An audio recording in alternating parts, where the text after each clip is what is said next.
स्वागत है दोस्तों आपका हमारे YouTube चैनल वीर भूमि बुंदेलखंड ITI।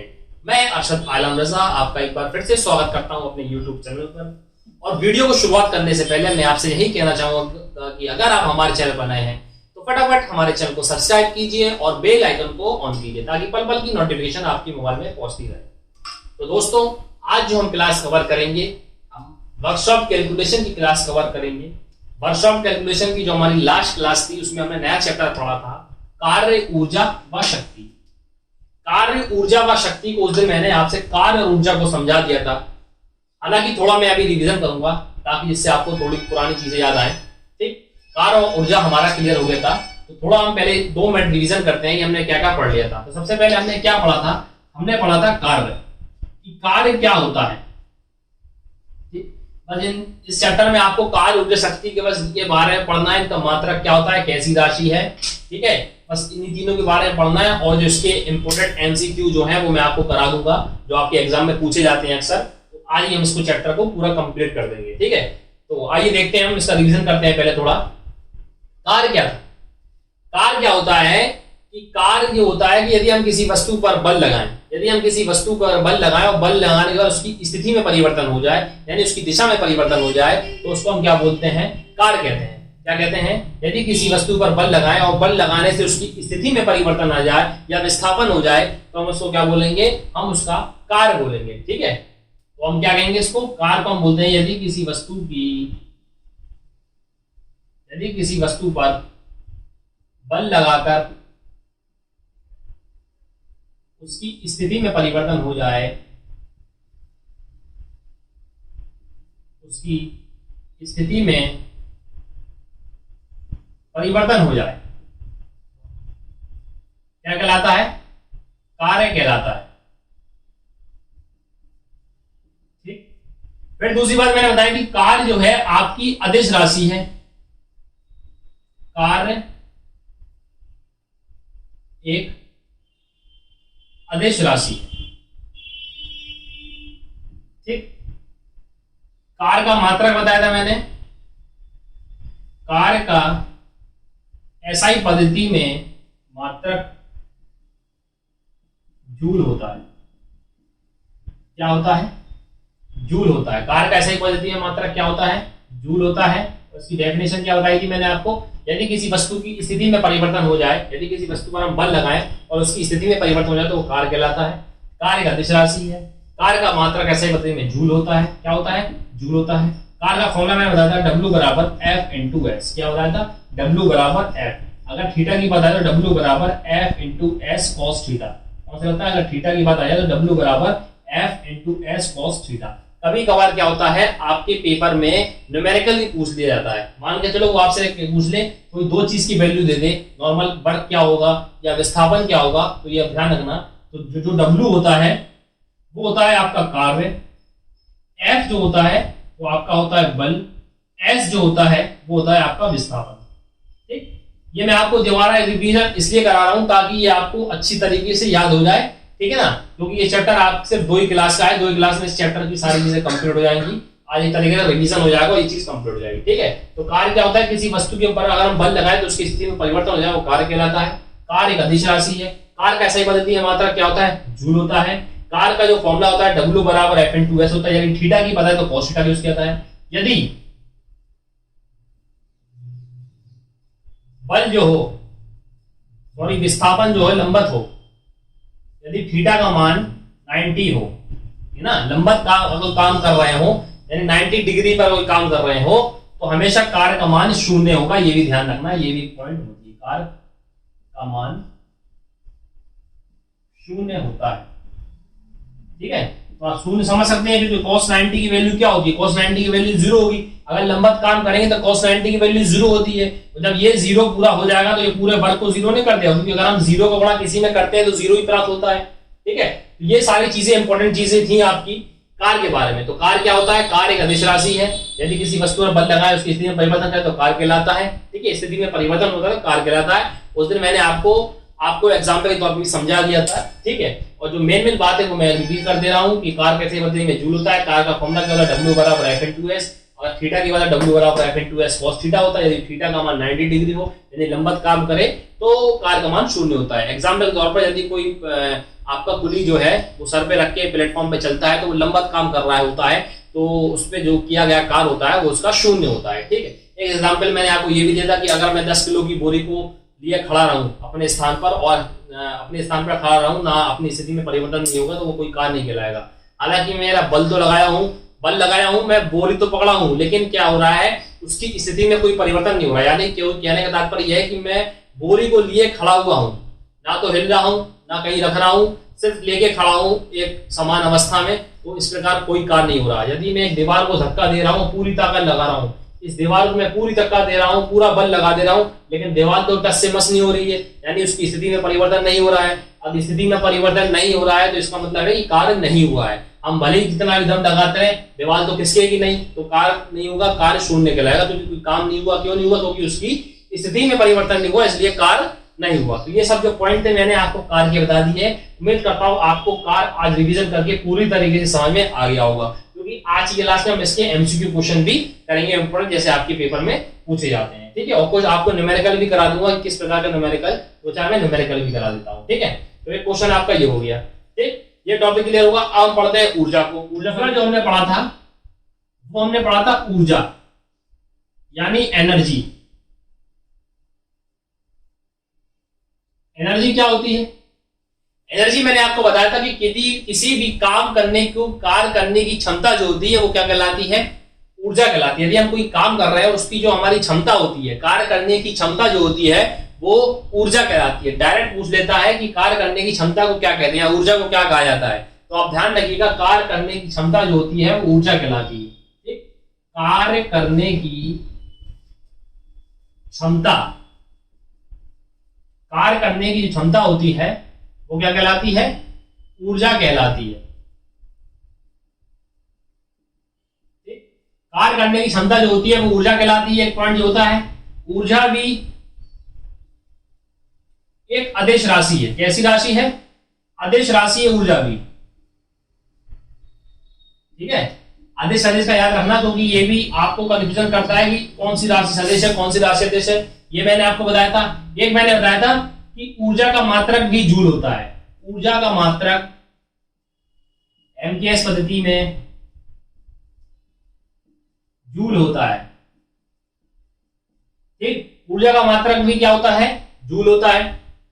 हालांकि मैंने आपको बताया था ऊर्जा काफी प्रकार की होती है, लेकिन मैंने आपको ऊर्जा के 2 प्रकार बताए थे। कौन कौन से बताए थे? ऊर्जा के 2 प्रकार बताए थे। मतलब मैंने बताया था, एक आपको बताई थी यांत्रिक ऊर्जा, फिर मैंने आपको बताई थी यांत्रिक ऊर्जा बताई थी। इसका पार्ट है ऊर्जा का यांत्रिक ऊर्जा। ठीक है, मैकेनिकल एनर्जी। ठीक, मैंने बताया था मैकेनिकल एनर्जी यांत्रिक ऊर्जा होती है, इसके 2 पार्ट होते हैं। एक आपकी होती है गतिज ऊर्जा और एक आपकी होती है स्थितिज ऊर्जा।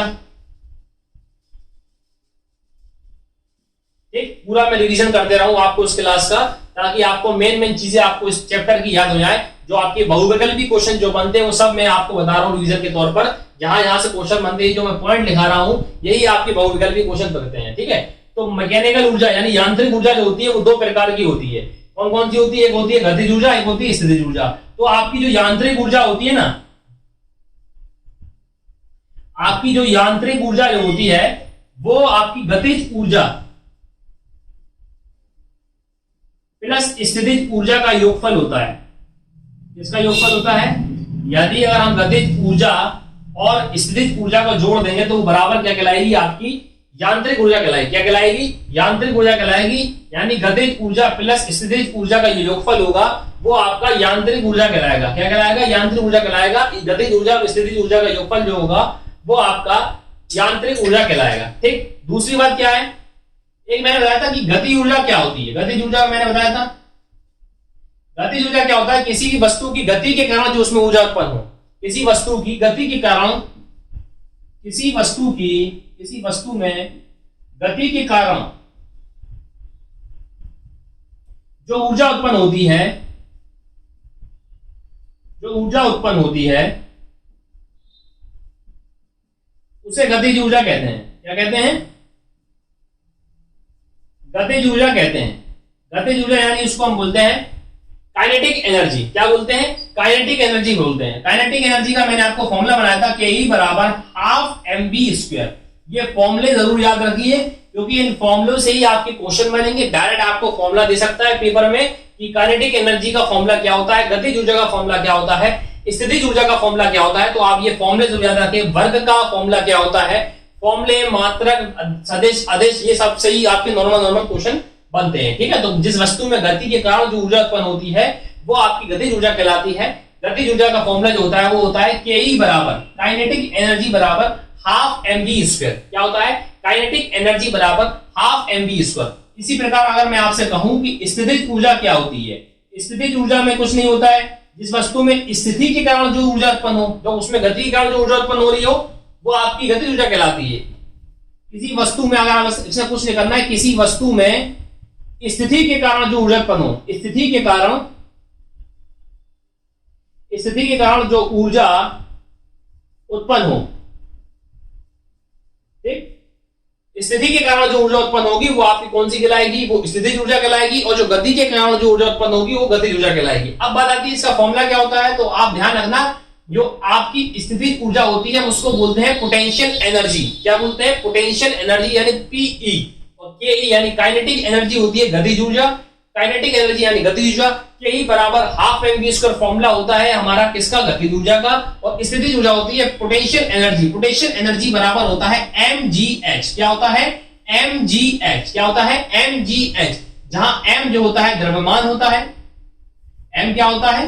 द्रव्यमान होता है। g जो होता है वो आपका होता है गुरुत्वीय त्वरण, गुरुत्वीय त्वरण।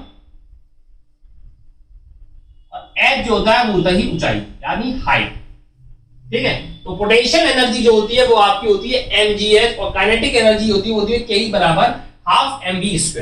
ठीक, तो हमने इतना एनर्जी के बारे में पढ़ लिया था, इतना हमने उस क्लास में कवर कर लिया था। मैंने आपको रिपीट करा दिया, रिवीजन करा दिया कि कार्य करने की क्षमता जो होती है वो ऊर्जा कहलाती है। ऊर्जा एक अदिश राशि है। ऊर्जा का मात्रक जूल होता है।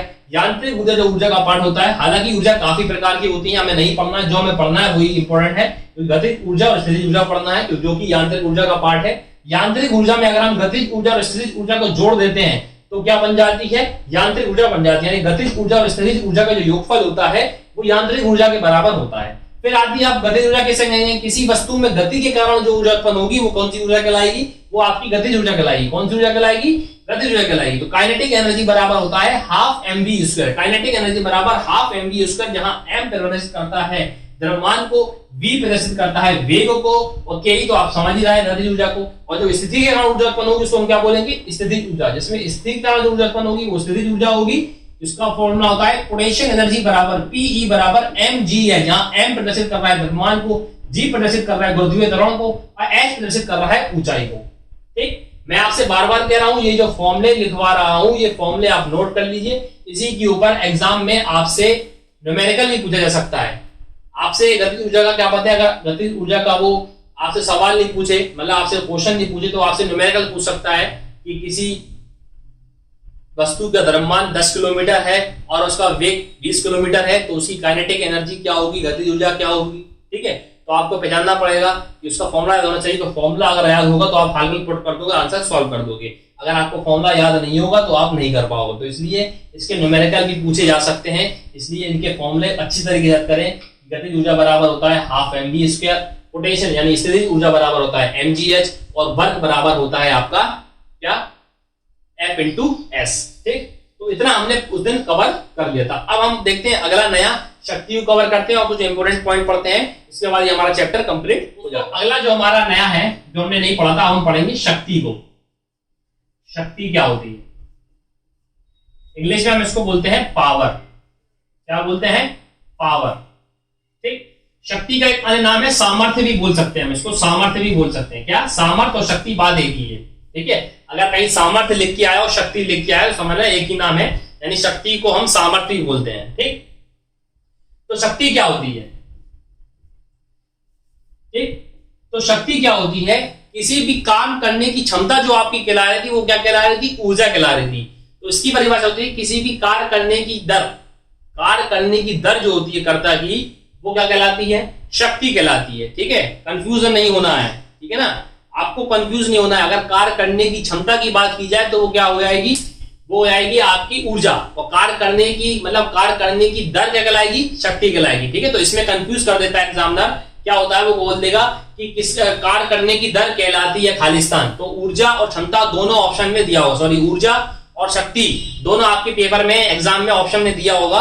तो आपको थोड़े बच्चों को कंफ्यूजन हो जाती है कि ऊर्जा लगाएं कि शक्ति लगाएं। तो आप ध्यान रखना, जो कार्य करने की दर होती है वो शक्ति कहलाती है, और जो कार्य करने की क्षमता होती है वो ऊर्जा कहलाती है। ठीक है, तो कर्ता के कार्य करने की दर याद रहे, लिख लीजिए, कार्य करने की दर शक्ति या सामर्थ्य कहलाती है। क्या कहलाती है, सामर्थ्य कहलाती है, इसको सामर्थ्य भी बोलते हैं। ठीक है ना,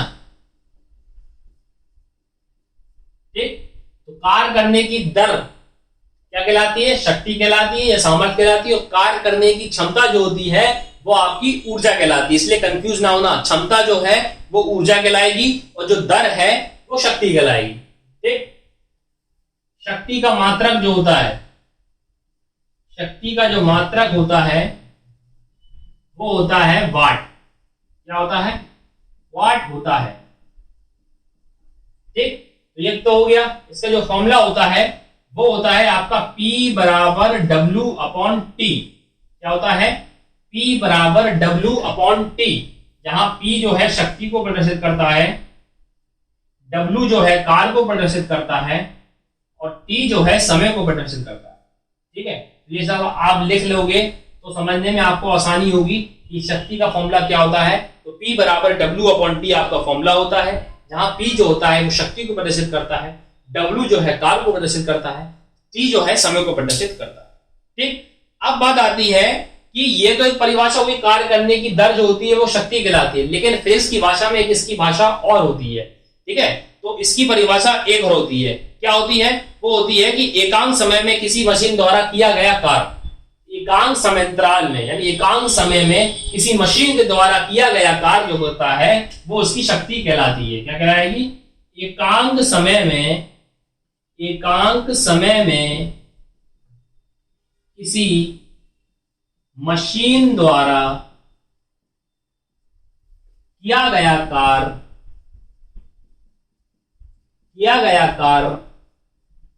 शक्ति कहलाता है। क्या कहलाता है, शक्ति कहलाता है।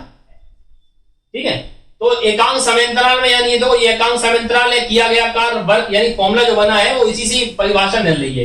एकांक समयांतराल में यानी एक समय का मान 1 होगा, उसके द्वारा जो किया गया कार्य होगा वर्क होगा वो उसके बराबर होगा, शक्ति के बराबर होगा। जो एकांक समयांतराल में किया गया कार्य जो होता है वो आपका क्या कहलाता है, वो कहलाता है आपका शक्ति कहलाता है। अब मैंने ऐसे आपको बताया कि शक्ति का मात्रक वाट होता है। क्या होता है, वाट। ठीक है, वाट होता है, लेकिन वाट के अलावा भी कभी कभी क्या करता है, कंफ्यूजन करने के लिए आपको दूसरा दे देता है। जैसे मैं आपसे कहूं कि P बराबर W/T तो होता है। ठीक है, P बराबर W/T होता है, दूसरा कैसे फॉर्मूला बनाओगे शक्ति का। एक तो मैंने आपको वाट बता दिया कि शक्ति का मात्रक वाट होता है। ठीक, लेकिन एक फॉर्मूला और होता है, कैसे होता है, तो देखो कि जो आपका वर्ग है, मतलब ये क्या है, वर्ग है ना, ये कार है, तो कार का मात्रक क्या होता है, जूल। कार का मात्रक जूल होता है, अभी हमने पढ़ा है इससे पहले। तो कार का मात्रक क्या होता है, जूल, और समय का मात्रक क्या होता है, सेकंड। तो जूल प्रति सेकंड भी एक अन्य मात्रक होता है, ध्यान रखिएगा। जूल प्रति सेकंड भी P का मान होता है, यानी शक्ति का मात्रक एक मात्रक होता है वाट, यानी वाट की जगह मतलब जूल प्रति सेकंड की जगह हम क्या रखते हैं, वाट रखते हैं, यानी जूल प्रति सेकंड के बदले हम क्या रखते हैं, वाट रखते हैं। अगर नॉर्मल कहते हैं जूल के फॉर्म में तो उसका फॉर्मूला होता है जूल प्रति सेकंड। कहां से आया, P बराबर W/T होता है। W किसका मात्रक होता है, वर्ग का मात्रक क्या होता है, यानी कार्य का मात्रक क्या होता है, जूल, और समय का मात्रक क्या होता है, सेकंड। तो P बराबर W/T होता है जूल प्रति सेकंड। तो शक्ति का मात्रक क्या होता है, जूल प्रति सेकंड या वाट होता है। क्या होता है, जूल प्रति सेकंड या वाट होता है। ठीक, अब क्या बात आती है आपकी, अगला हम देखें तो अगर हम बताएं आपको, तो एक तो आपका मात्रक हो गया वाट। ठीक है, कि छोटा मात्रक जो होता है वो इसका वाट होता है, क्लियर है इतना। लेकिन बड़े बड़े शक्तियों में जो होता है, मतलब बड़े बड़े मशीनों में जो होता है, वो आपका वाट लिख के नहीं आता है। वहां जो यूज करते हैं वो हम यूज करते हैं किलोवाट का या मेगावाट का। किसका यूज करते हैं, किलोवाट का या मेगावाट का हम उसमें यूज करते हैं। ठीक है ना, तो किलोवाट का मेगावाट का भी यूज करते हैं, तो मेगावाट को भी हमें समझना पड़ेगा कि कितने किलोवाट बराबर कितने वाट होता है। ठीक है, तो आइए हम देखते हैं किलोवाट और वाट में क्या होता है। तो शक्ति का मात्रा एक तो वाट होता है, लेकिन बड़ी बड़ी जो मशीनें होती हैं उसमें क्या क्या किलोवाट तथा मेगावाट भी होता है। बड़ी बड़ी जो मशीनें आती हैं, आपने देखा मशीन के ऊपर वाट का पावर लिखा होता है, तो वहां पे जो यूनिट होती है वो किलोवाट या मेगावाट में होती है, तो इसमें भी होता है।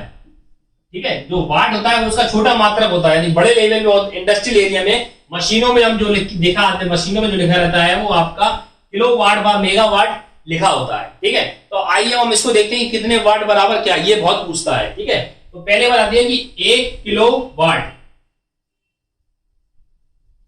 1 किलोवाट यानी 1 किलोवाट में कितने वाट होते हैं।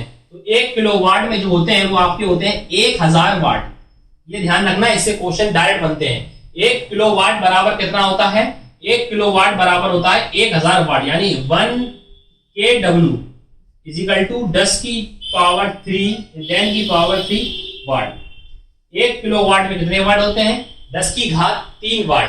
ठीक है, तो 1 किलोवाट में कितने होते हैं, 1000 वाट, यानी इसको हम लिखेंगे 1 kW बराबर 10 की पावर 3 वाट। इस प्रकार से डायरेक्ट पूछ लेता है। दूसरा होता है 1 मेगावाट, 1 मेगावाट।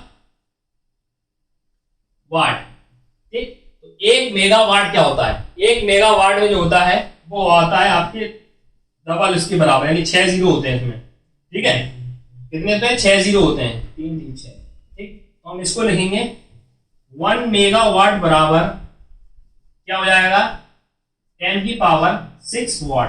क्या जाएगा, 10 की पावर 6 बराबर ये हो जाएगा मेगावाट। मेगावाट का हो गया MW लगा दिए, KW यानी किलोवाट हो जाएगा। ठीक है, तो बड़े बड़े में होता है। अब बात आती है, ठीक क्लियर है। अब हम अगला देखते हैं, ये हो गया आपका 1 किलोवाट में कितने वाट होते हैं, 10 की घात 3 वाट। ठीक, 1 मेगावाट बराबर कितना होता है, 10 की घात 6 वाट। ये आप ध्यान रखिएगा।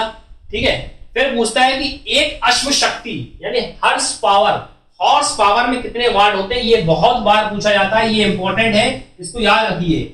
एक अश्व शक्ति, क्या एक अश्व शक्ति में कितने वाट होते हैं, एक अश्व शक्ति किसके बराबर होता है, तो वो ध्यान रखना 746 वाट के बराबर होता है एक अश्व शक्ति, यानी एक एचपी यानी 1 हॉर्स पावर बराबर 746 वाट। कितना होता है, 746 वाट के बराबर होता है एक अश्व शक्ति। कितने वाट के बराबर होता है, 746 वाट के बराबर होता है एक अश्व शक्ति। ठीक है, क्लियर है ना। तो जितना मैंने आपको बताया ये आप ध्यान रखिए, इसी से क्वेश्चन बनते हैं। तो मैंने क्या बताया, शक्ति को हम दोबारा कंटिन्यू से अगर रिवाइज करें तो शक्ति क्या होती है, किसी भी कार्य करने की दर जो होती है वो आपकी शक्ति कहलाती है। कार्य करने की दर क्या कहलाती है, शक्ति कहलाती है। कार्य करने की क्षमता क्या कहलाती है, ऊर्जा कहलाती है। शक्ति का मात्रक क्या होता है, वाट होता है। क्या होता है, वाट होता है। लेकिन इसका एक अन्य मात्रक भी होता है, वाट के अलावा क्या होता है, मैंने आपको फॉर्मूला बताया, P बराबर W/T होता है इसका फॉर्मूला।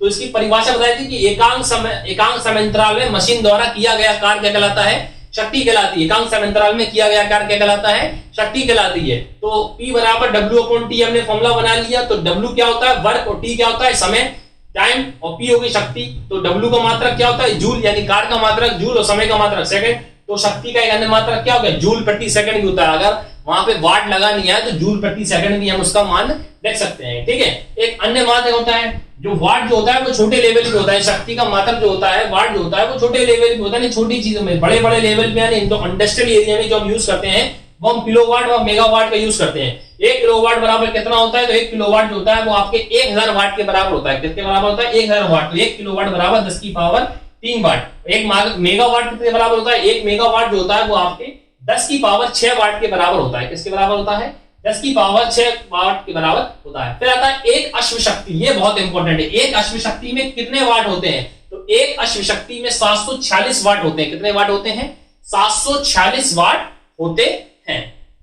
तो उम्मीद करता हूं दोस्तों आपको आज का इतना ये सब समझ में आया होगा। अब मैं आपको 2-3 न्यूमेरिकल करा देता हूं ताकि आपको न्यूमेरिकल करने में कोई दिक्कत नहीं हो। क्वेश्चन किस प्रकार से पेपर में आ जाते हैं, अगर आपसे थ्योरी से क्वेश्चन नहीं पूछा गया तो डायरेक्ट आपको वो न्यूमेरिकल भी दे सकता है। तो आप न्यूमेरिकल तभी कर पाएंगे अगर आपको फॉर्मूला याद हो। अगर आपको फॉर्मूला याद नहीं है तो आप न्यूमेरिकल नहीं कर पाएंगे। इसलिए मैं कहता हूं कोई अगर मैं फॉर्मूला बोर्ड पे लिख रहा हूं तो आप उसको कॉपी में नोट कर लीजिए ताकि वो आपको याद रहे। तो आइए हम देखते हैं कि न्यूमेरिकल किस प्रकार। दोस्तों मैंने आपके सामने 2 न्यूमेरिकल लिख दिए हैं जो आपके पेपर में पूछे जा सकते हैं। यानी अगर आपसे अगर डेफिनेशन नहीं पूछी गई तो आपसे न्यूमेरिकल भी एग्जाम में आ सकता है। तो आइए हम देखते हैं इसको कैसे सॉल्व करते हैं। जैसे मैंने आपके सामने पहला न्यूमेरिकल लिखा है कि किसी वस्तु पर 5 न्यूटन का बल लगाने पर 5 न्यूटन का बल लगाने पर उसमें 8 मीटर का विस्थापन होता है तो कार का मान क्या होगा। तो 5 न्यूटन का बल लगाने पर यानी F की वैल्यू तुम्हें दी है 5 न्यूटन, ठीक है। F जो दिया है वो आपका 5 न्यूटन का दिया है। और विस्थापन क्या होता है S आपको कितना दिया है 8 मीटर। तो आपसे पूछ रहा है कार का मान क्या होगा।